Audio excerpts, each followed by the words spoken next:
প্রত্যেক দিন তো আমি সংসারে যে সকল কাজকর্ম করি সেগুলোই তোমাদের সাথে শেয়ার করি।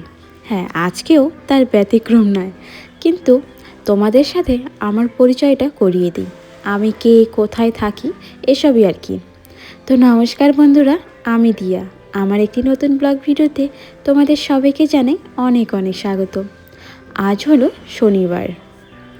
তো এদিকে দেখতেই পারছো সকাল সকাল কিন্তু অনেক জামা কাপড়গুলো ভিজিয়ে রেখেছিলাম, এখন ধুয়ে দেওয়ার পালা। দুদিন আগে আমি যেই ফুল গাছগুলো লাগিয়েছিলাম সেগুলো তো ঘরের সিঁড়ির সামনে রেখেছিলাম, কিন্তু আজকে সকালে উঠে দেখছি গাছের অনেকগুলো পাতা হলুদ হয়ে গিয়েছে।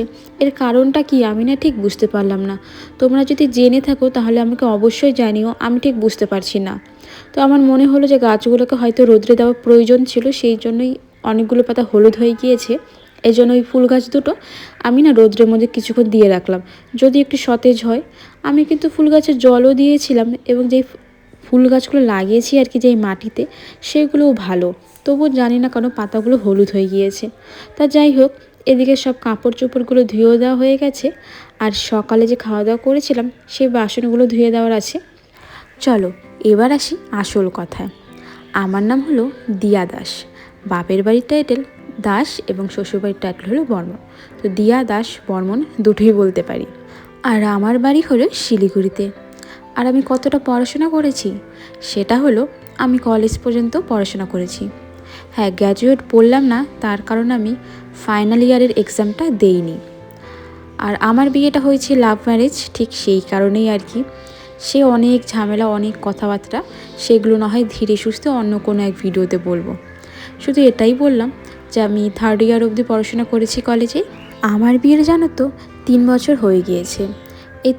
এই বছরের আগস্ট মাস এলে 4 বছরও কমপ্লিট হয়ে যাবে। আর আমার পছন্দের রং সেটা হলো লাল। লাল রংটা ভীষণ ভালো লাগে। যদি পছন্দের জায়গার কথা বলি তাহলে কিন্তু পাহাড় পছন্দ, কারণ শিলিগুড়িতে তো পাহাড়ই রয়েছে, এই জন্য পাহাড়টা এখনকার পছন্দ। আমার এখনও পর্যন্ত সমুদ্র দেখা হয়নি। যদি কখনো সমুদ্র দেখার সৌভাগ্য হয় তাহলে হয়তো সমুদ্রটাও ভীষণ ভালো লাগবে। আমার মনে জানো তো এখন আর কোনো প্রশ্নই আসছে না। যদি তোমাদের মনে কোনো প্রশ্ন থাকে আমাকে নিয়ে জানার বা অন্য কিছু, তাহলে অবশ্যই করো। তোমাদের সকল প্রশ্নের আমি উত্তর দিয়ে দেব।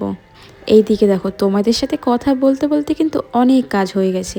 কাপড় চোপড়গুলো ধুয়ে নিয়েছি, সকালে যে খাওয়া দাওয়া করেছিলাম সেই বাসনগুলো ধোয়া হয়ে গেছে। আর এই কাপড় চোপড়গুলো তো কালকে ধুয়েছিলাম, আজকে শুকিয়ে গিয়েছে, উঠিয়ে এনে আয়রন করে রেখে দিলাম। জামা কাপড়গুলো একবার গুছিয়ে রাখার আগে না আয়রন করে রেখে দিলে দেখবে যখনই পরো না কেন, আজ পরো কাল পরো, অনেক ভালো থাকে। এখন কোথাও যাওয়ার সময় তাড়াতাড়ি করে আয়রন করে কখন পরবো, কখন কি করব। তো এখন তো হাতে সময় রয়েছে, এই সময় নিয়েই এই কাজগুলো করে রাখাই ভালো। আর আমার যে সকল মিষ্টি বন্ধুরা আমাকে কমেন্ট করছো তাদের সকলকে জানাই অনেক অনেক ধন্যবাদ। তোমরা এভাবেই আমার পাশে থেকো, যাতে আমি অনেকটা পথ এগিয়ে যেতে পারি, কারণ তোমাদের ভালোবাসা ছাড়া কিন্তু আমি কখনোই এগিয়ে যেতে পারবো না। আর হ্যাঁ, তোমাদের কমেন্টগুলো কিন্তু ভীষণ ভালো লাগে এবং ভীষণ মিষ্টি হয়।